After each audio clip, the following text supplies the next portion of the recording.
नमस्कार, मैं हूं सिकता देव।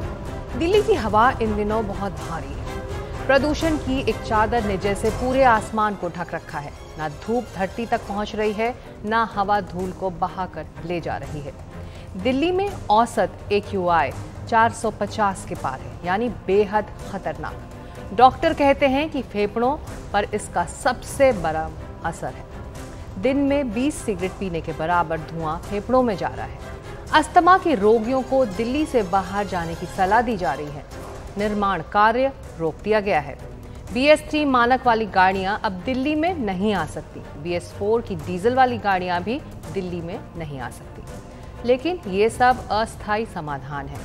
दिल्ली का प्रदूषण कम करने के नाम पर राज्य सरकार ने लाखों करोड़ों के उपाय और उपकरण जुटाए।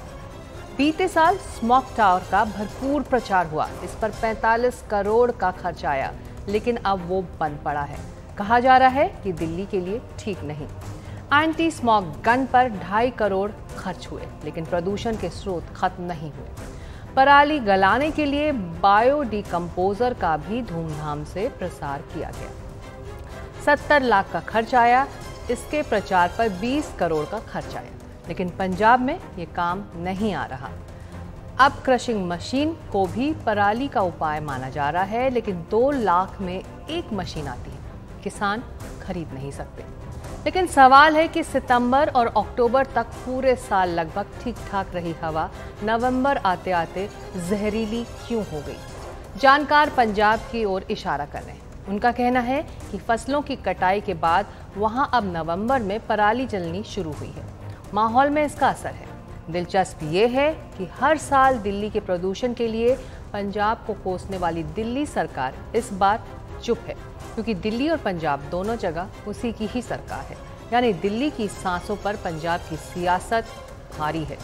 इस पर हम बात करेंगे, लेकिन पहले देखिए रिपोर्ट हमारे सहयोगी मोहम्मद गजाली की। आमतौर पर दिल्ली के प्रदूषण के लिए पंजाब के किसानों को जिम्मेदार ठहराने वाली आम आदमी पार्टी की सरकार के सुर कुछ बदले हुए हैं। 20 दिनों के अंदर जो हमारा आसमान खराब हुआ है, ये जो बाहर से फसल जलने का धुआं दिल्ली के अंदर आ रहा है, इस वजह से आसमान खराब हो गया। इस वजह से चारों तरफ धुआं ही धुआं है। 2014 के मुकाबले आज 2023 में 30% पोल्यूशन में कमी आई है। अमूमन देखने में आया कि अन्य राज्यों में या अन्य शहरों में समय के साथ प्रदूषण बढ़ा है, विकास की एक्टिविटीज के साथ प्रदूषण बढ़ा है, लेकिन दिल्ली में 30% पोल्यूशन की कमी है। जबकि किसान आरोप लगा रहे हैं कि उन्हें पराली जलाए बिना अपने खेतों को साफ करने के लिए जरूरी सुविधाएं मुहैया नहीं कराई जा रही।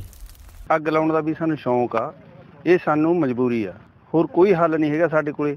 ਅਸੀਂ ਇਹ ਤਾਂ ਕਰਕੇ ਅੱਗ ਲਾ ਰਹੇ ਹੈਗੇ ਜੀ। ਜਿਹੜੀ ਇਤਕੀ 30% ਅੱਗ ਲੱਗੀ ਹੈ, 10% ਹੋਰ ਲੱਗ ਜੂ ਮੇਰੇ ਹਿਸਾਬ ਨਾਲ। 40% ਅੱਗ ਲੱਗੀ ਹੈ ਉਹ ਛੋਟੇ ਕਿਸਾਨਾਂ ਨੇ ਲਾਈ ਹੈ, ਜਿਨ੍ਹਾਂ ਕੋਲੇ ਜਮੀ ਕੋਈ ਸਾਧਨ नहीं ਸੀਗਾ। बीते साल दिल्ली के मुख्यमंत्री अरविंद केजरीवाल ने जोर शोर से एक बायो डिकम्पोजर की चर्चा की थी, जो अपने आप पराली को सड़ाकर खत्म कर देगा। लेकिन इस साल पंजाब सरकार ने किसानों को बायो डिकम्पोजर नहीं दिया है। दिल्ली और पंजाब की ज़मीन का अलग बहुत ही फ़र्क है। कोई मिट्टी किसी दवाई को मानती है, कोई मिट्टी नहीं मानती। तो डिकम्पोजर क्योंकि पंजाब में बहुत बड़ा एरिया, क्योंकि एग्रीकल्चर बेस्ड स्टेट है, तो यहाँ उतनी कामयाबी उसको नहीं मिली, इसलिए हमने अल्टरनेटिव और तरीके दिए हैं ताकि किसान पराली को जलाए ना और बेचे और मुनाफा कमाए। विपक्ष ने भी अरविंद केजरीवाल और उनकी सरकार पर प्रदूषण रोकने में नाकाम रहने को लेकर हमला बोला है। ये है दिल्ली का स्मॉग टावर, जिस पर 22 से 23 करोड़ रुपए दिल्ली सरकार ने खर्च किए थे और कहा गया था कि ये दिल्ली का स्मॉग टावर जो है वो प्रदूषण को कम करेगा। आज दिल्ली गैस चेंबर बन चुकी है। दिल्ली के स्मॉग टावर पर ताला लगा हुआ है और ना ये दिल्ली का स्मॉग टावर चल रहा है। और दिल्ली की पूरे प्रदूषण लड़ने की व्यवस्था का भी यही हाल है कि ताला लगा हुआ है 8-9 वर्षों से। पंजाब में पराली जलाने के मामलों में बीते साल के मुकाबले काफी गिरावट आई है, लेकिन नवंबर में पराली जलाने के मामले रोज बढ़ रहे हैं। सरकार को इसके लिए कोई टिकाऊ और अस्थायी हल खोजने की जरूरत है। मोगा से तन्मय के साथ चंडीगढ़ से मोहम्मद गजाली, NDTV इंडिया। और इसी मुद्दे पर चर्चा करने के लिए हमारे साथ हैं कृषि विशेषज्ञ देवेंद्र शर्मा। देवेंद्र जी, बहुत शुक्रिया हमसे बात करने के लिए। और अब मेरे कुछ सीधे सवाल हैं देवेंद्र जी। आप हरियाणा पंजाब की खेती के तरीकों को, उसकी मिट्टी को अच्छे से समझते हैं। अब पहला सवाल तो ये, जैसा कि हमने इस रिपोर्ट में देखा, बायो डिकम्पोजर्स क्या पंजाब की मिट्टी में काम नहीं कर पाएंगे, जो दावा कर रही है पंजाब की सरकार? बायो डिकम्पोजर फेल हो चुका है। और पंजाब की जब भी हम बात करते हैं, ये कहा जाता है कि भाई ये अगर हम डिकम्पोजर लेके आएंगे तो ये सोल्यूशन है। नहीं, और हमने देखा ये अभी नहीं, ये कई सालों से जो इसके उपयोग हुए हैं वो नहीं सक्सेसफुल हुए हैं। तो I think let us close this chapter of bio decomposer. जी देवेंद्र जी, जो दूसरी बात है कि जो किसान, जैसा कि हमने सुना, वहाँ कह रहे हैं कि हमको इंसेंटिव्स चाहिए, हमको सपोर्ट चाहिए ताकि हम बासमती वहाँ पर उगा सकें। क्या ये एक तरीका हो सकता है जिस पर काम करने की जरूरत है इस वक्त? देखिए, अगर हम फार्म फायर्स को समझने का प्रयास करते हैं तो पहले हमें ये जानना जरूरी है कि पंजाब में तकरीबन 32 लाख हेक्टेयर का एरिया है जो पैडी के अंतर्गत है, और तकरीबन 220 लाख टन का स्टबल होता है। 220 लाख टन जो है बहुत बड़ा एक वॉल्यूम है, जिसको कोई भी गवर्नमेंट नहीं एड्रेस कर सकती उनको, और ना ही कोई प्राइवेट इंडस्ट्री एड्रेस कर सकती है उसको। किसानों के ही, जब किसान बोल रहे हैं कि हमें थोड़ा सा एक इंसेंटिव दे दीजिए ताकि हम अपनी कॉस्ट को उसमें रिकवर कर पाए, और उससे हम अपना सारा जो स्टेबल हम पैदा करते हैं हम उसको मैनेज कर पाएंगे, यानी इन सिटू मैनेजमेंट, यानी जमीन में या तो उसको रीप्लॉ करेंगे, मल्चिंग करेंगे, जो भी करेंगे। जब किसान कह रहे हैं ये, और हमने देखा कि पिछले 2 chief minister, captain Amarinder Singh भी, उसके बाद मान साहब ने भी, दोनों ने ये बात कही है कि सेंटर को मदद करनी चाहिए। 2000 करोड़ रुपए के आसपास वो मांग रहे हैं। इसमें क्या दिक्कत है? एक प्रॉब्लम ये भी है कि एक कमेटी थी जो एनवायरमेंटल पोल्यूशन कंट्रोल के लिए, जिसको भूरेलाल हेड करते थे, उनकी भी एक रिकमेंडेशन पे मुझे बहुत बड़ा सवाल उस पर मुझे लगता है कि खड़ा करना चाहिए, क्योंकि उन्होंने कहा था कि ये पैसा देना, किसानों को एक इंसेंटिव देना, वो परवर्स इंसेंटिव है। बहुत दुख है कि इस तरीके से अगर हमारे ब्यूरोक्रेट्स देखते हैं, और इसलिए इंपॉर्टेंट है समझना हमें कि 2 लाख करोड़ रुपए का नुकसान होता है, यानी कॉस्ट बेयर करनी पड़ती है सोसाइटी को by way of health and environmental consequences. 2 lakh crore रुपए अगर हम उसको एड्रेस करने के लिए, क्या हम 2000 करोड़ रुपए नहीं उसमें हम किसानों को एक इंसेंटिव दे सकते हैं कि वो सारा उसका समाधान कर दें? अगर आप किसानों को अगस्त के महीने में पैसा दे दें कि 2000 रुपए प्रति एकड़ की, भाई आप अपना संभालेंगे, नहीं संभालेंगे तो आप उनको FIR करिए, चेस करिए, वो सब कुछ करिए, लेकिन आप करने को तैयार ही नहीं है। इसका मतलब है कि मुझे लगता है कहीं ना बहुत एक लेमैन की लैंग्वेज से जो दर्शक हमें सुन रहे हैं कि जो इंसेंटिव्स की आप बात करें, जो किसान भी मांग कर रहे हैं कि हमें इंसेंटिव्स दीजिए तो हम उपाय करेंगे, वो उपाय हैं जिसका इस्तेमाल इन पैसों से वो कर सकते हैं? बहुत अगर आप सिंपली हमारे दर्शकों को समझा पाए। देखिए, पहले तो हमें ये जानना है कि किसान के पास एक बड़ी छोटी विंडो रहती है, यानी वो पहले हार्वेस्ट करेगा, मार्केट में उसको डालकर आएगा, उसकी जो मार्केटिंग करके आएगा, और उसके बाद उसको सोइंग भी करनी है फीट की। उस विंडो में वो प्रयास क्या करता है कि और कोई चारा नहीं है तो उसके लिए आसान है, सबसे अच्छा तरीका है कि माचिस की तीली आपने लगा दी और वो आपका जो फील्ड है वो क्लियर हो गया।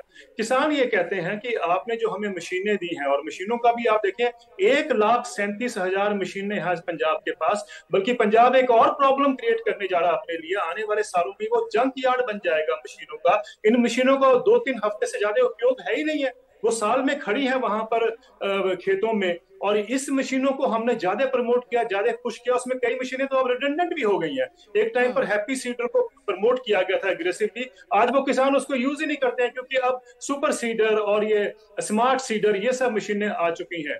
पॉइंट मेरा कहने का ये, जब किसान कहते हैं कि हमारे को थोड़ा इंसेंटिव देंगे, हम चाहे फैमिली लेबर लगाएं, चाहे हम मशीन का उपयोग करें, लेकिन हम उसको एड्रेस कर पाएंगे जिसको हम इंग्लिश में कहते हैं इन सीटू, यानी खेत में ही हम उसका उपचार कर लेंगे।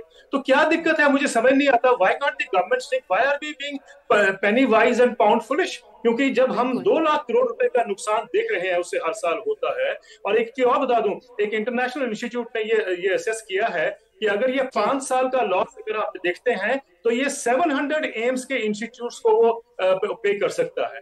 आप देखिए कितना बड़ा जो है उसमें फायदा होने जा रहा है। लेकिन I don't know why politics doesn't understand कि किसानों को मदद करना ही सबसे अच्छा उपाय है। बिल्कुल, और वही एक स्थायी उपाय है, क्योंकि हम देख रहे हैं कि मेडिकल इमरजेंसी है दिल्ली और एनसीआर में इस वक्त उसकी वजह से। बिल्कुल आप ठीक कह रही हैं। मैं तो ये समझ नहीं पाया कि जब आपने अभी आपके उसमें पैकेज में आपने दिखाया था कि अरविंद केजरीवाल ने 2019 में क्या बोला था। अब अगर उस समय से या अरविंद जी के पहले से भी कहने से अगर हमने किसानों को एक इंसेंटिव देना शुरू किया होता तो ये तो प्रॉब्लम अब तक एड्रेस हो जाना चाहिए था।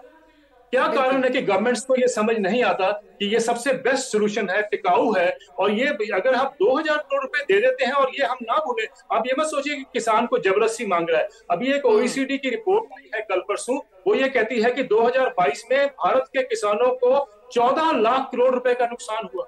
इतने बड़े नुकसान को अगर किसान सह रहा है तो उसको आप क्या इतनी मदद भी नहीं कर सकते कि आप 2000 करोड़ दें कि आप मैनेज कर लिए सारे स्ट्रगल को? मुझे नहीं समझ आता। राजनीतिक पार्टी कोई भी हो, सरकार कोई भी हो, जरूरत है कि वो किसानों के साथ खड़े रहें, क्योंकि किसानों की भी अपनी मजबूरी है, और उनको इंसेंटिव देकर एक तरह से एनकरेज करें कि आगे कम से कम अगले साल इस तरह की जो इमरजेंसी हमें दिखाई दे रही है इन तस्वीरों में दिल्ली और एनसीआर के इलाकों में, वो शायद हमें देखने को ना मिले। बहुत शुक्रिया देवेंद्र शर्मा जी हमसे बात करने के लिए और इसे बारीकी से समझाने के लिए। वक्त अब एक छोटे से ब्रेक का है, आगे देखेंगे महादेव ऐप के सिलसिले में ईडी के छापों में कितनी रकम बरामद हुई, घिरे कौन से चेहरे।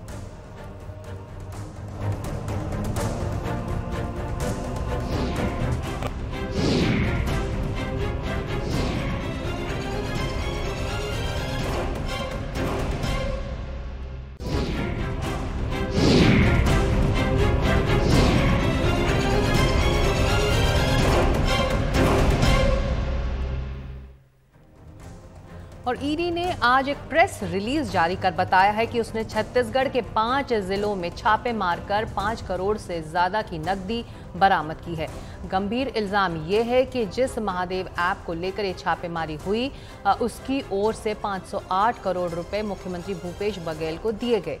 इस मामले के तार दिल्ली से दुबई तक फैले हुए हैं। ईडी के मुताबिक जिस असीम दास से पैसे मिले उसने भूपेश बघेल का नाम लिया है। ईडी ने कहा कि करीब 5 करोड़ से ज्यादा रुपए जब्त किए जा चुके हैं जो चुनाव में इस्तेमाल हुए थे। इस मामले में असीम दास और भीम यादव को गिरफ्तार किया गया है।